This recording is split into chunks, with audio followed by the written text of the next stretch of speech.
Good evening. Well, thank you all very much. Thank you. It's great to be here in Colchester. Thank you. I want to thank you all for what you've been doing, and thank you all very much. I know that you must have been standing on doorsteps pressing yet another buzzer with freezing fingers, and I want to say I did not want an election running up to in the run up to Christmas. I didn't want it. And none of us did we want an election in the run? Of course we didn't. Of course we didn't. But let's face it, we had no choice, did we? We had no choice. We had to end the misery and paralysis of this hung Parliament, this growth-curbing, hope-thwarting, job-inhibiting, will of the people ignoring, Brexit-blocking Parliament. That's what it is, and this dog-in-the-manger Parliament. And that's why it was so vital to have this election and to remove this terminally broken-down Parliament from where it has expired like a bendy bus of the kind I banned, slap bang in the middle of the yellow box junction, stopping the traffic in every direction. And what we've really had to do, figuratively speaking, is go to the people of this country, as if to a breakdown recovery van and the AA, and to say, get this country moving again with an election. And we're all the dino rod that will clear the blockage in the plumbing of our nation. And we can do it. We can do it. We can do it in just 10 days' time. We can get out of the rut that we've been in for the last 3.5 years. In just 10 days' time, we can end the deadlock and the division that we've seen. 10 days to secure a working majority government that will get Parliament working for you and delivering on the issues that matter to us all.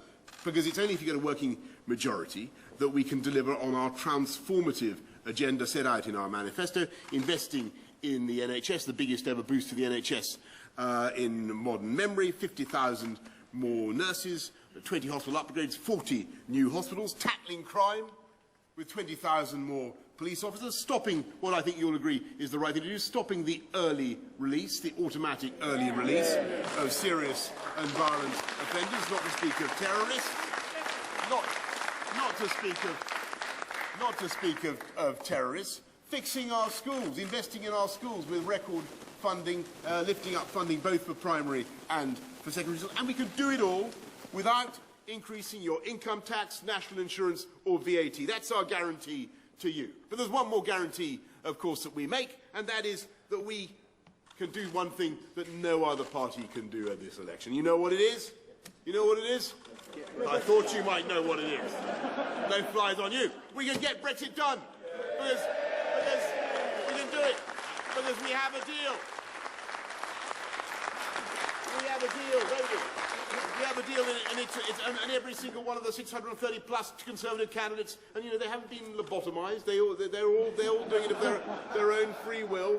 This isn't some North Korean ceremony. They're all doing it because they can see it's a great deal. And from every point of view on the spectrum of European opinion, our party is coming together to support this deal, and we're in sharp contradistinction, I might say, to the Labour Party on that. And this deal delivers everything that we campaign for. We take back control of our money, so actually we can spend hundreds of millions more on the NHS. We can take back control of our borders, an Australian-style points-based system, so we can decide who comes here for the good of the UK economy. We take back control of our laws, free ports, free trade deals, everything from banning the live shipment of animals to cutting VAT on tampons. And the great thing about it is, unlike previous arrangements, the whole of the UK comes out. England, Scotland, Wales, Northern Ireland together. And it is ready to go. It is oven ready. In fact, we can get it through Parliament before anybody will have even cooked their turkey, or at least on the second reading. It's ready to go. We can get it back into Parliament before you cook your turkey. And then we can get on with the fantastic projects on which this government is already engaged, uniting our country, levelling up across the whole of the UK with better infrastructure, better education and technology. And we Conservatives, we One Nation Conservatives, can make those investments with credibility, precisely because we have restored public finances with sound management of the economy, and because we understand, unlike any other party at this election, we understand the symmetrical importance of a dynamic free market system. And actually that is why, it's precisely because we understand that balance and symmetry at the heart of the UK economy, that this party is more trusted on health, now, absolutely, and on education than the Labour Party. And that is the balance and symmetry at the heart of our one nation Toryism. And that's the problem with Bolivarian revolutionary socialism as practiced by Jeremy Corbyn. It's absolutely true. It would be comical if it weren't so tragic. Every Labour government since the war has ended up with higher debt, higher unemployment and an economic crisis. The only difference with this lot is they won't end with an economic crisis, they'll start with one, because they're pledged already to put up taxes on pensions, inheritance, corporations, property, gardens. £1,000 more income tax for people on as little as £20,000 a year. Public spending at 1.2 trillion and climbing. And they know that their plans are so irresponsible that they want to bring back exchange controls as if this country was Cuba or North Korea. No one else has exchange controls. And so the choice before us is so clear and so stark. You can come with us, a party that supports fantastic education for every pupil, or go with Jeremy Corbyn and the Labour Party who actually want to abolish Ofsted that protects children from bullying and keeps them safe in schools. We support our armed forces and believe they're a fantastic power for good around the world.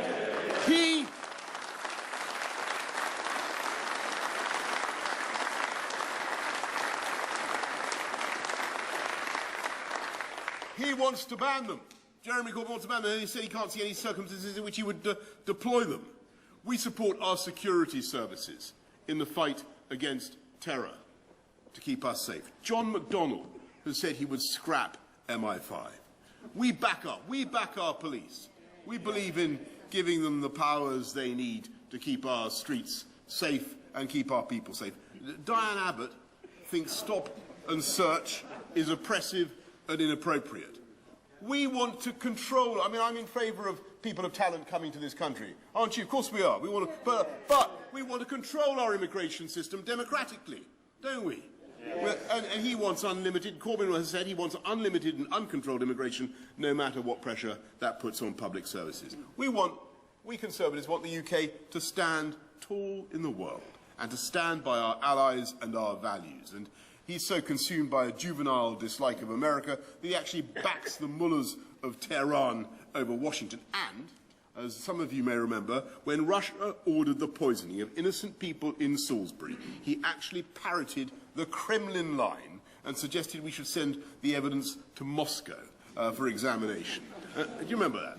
Above all, and here's the critical difference. Of course, we believe in cutting taxes. He'd raise taxes on ordinary people, £2,400 for every taxpayer. But we also believe in getting Brexit done. Whereas he wants to waste another whole year in dither and delay. Well, of course, with the additional threat of another referendum on Scotland, even though in 2014 the people of Scotland were told that it was a once-in-a-generation event. But he's prepared to break up the Union, and he may be like Macbeth in his dithering, but the shots will be called by Lady Macbeth in the form of Nicola Sturgeon.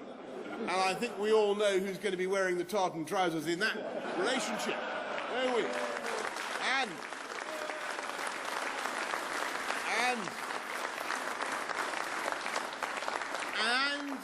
And of course, another what we can't escape, because he said he wants it. If we would have a Corbyn-Sturgeon coalition, I'm afraid that would be the only logical, another referendum on the EU, when he continues to insult the British people by refusing to tell them what his own position would be on his own nonsensical deal that he proposes to spend the 3 months after January negotiating. I mean, can you imagine the scene in Brussels? Act 1, Scene 1, enter Corbyn, stage left, Barnier, centre stage, bonjour, Monsieur Corbyn, comment allez-vous? Tell us about this wonderful deal that you want to do. Tell us what sort of parliamentary support do you have it? Who backs it in your shadow cabinet? Quoi?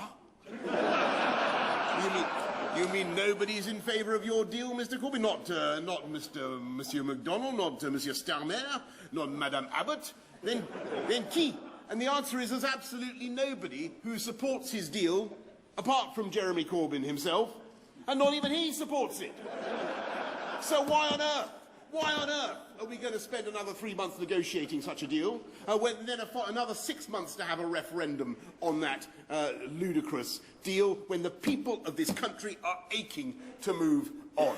And I think we all know that there's a comic element to it, but we also know it's disastrous.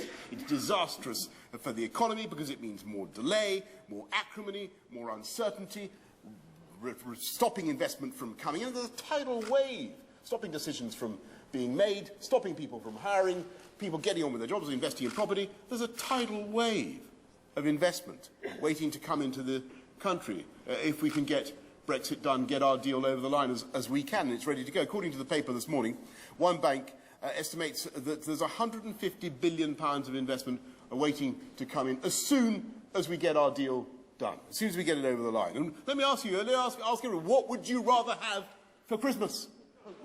Would you rather have £150 billion of investment into the UK, or Corbyn's plans for 2 referendums? And that's the choice. Let's make next year a year of prosperity and growth, not a year of 2 referendums. Let's make it a year about the people of this country and not about its politicians. Let's get going and make this country the greatest place to live, to bring up a family, the greatest place to do scientific research, the cleanest, greenest country on earth with the most far-reaching environmental agenda, the greatest place to go to school, to university, the greatest place to start a business, large or small. And don't forget, the best way to run a small business under John McDonnell is to start with a large one, by the way. And that's the reality. Let's make this place the greatest place on earth. And when you go out here, when you go out from Culture Tonight, when you go out from this place, I want you to tell your family and friends about the choice that faces this country. Because with just 9 more seats, we can get a working majority in Parliament, a Parliament that works for you. We can take this country forward and escape the morass of the last 3.5 years, or else we can have Groundhog Day under Corbyn and Sturgeon with yet another hung Parliament, miserable, acrimonious, paralysed and unable to deliver on the priorities of the people. Is that what we want? Absolutely not. Absolutely not. Let's take this country forward instead. Let's get Brexit done and get on with our project of sensible, moderate, dynamic, tax-cutting, but one nation Conservative government. Thank you all very much for coming along tonight. Thank you.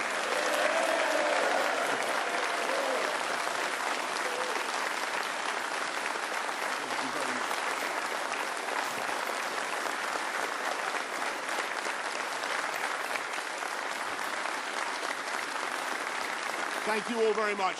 10 days, folks. 10 days to get it done. 10 days. Thank you very much indeed. Thank you all. Good night.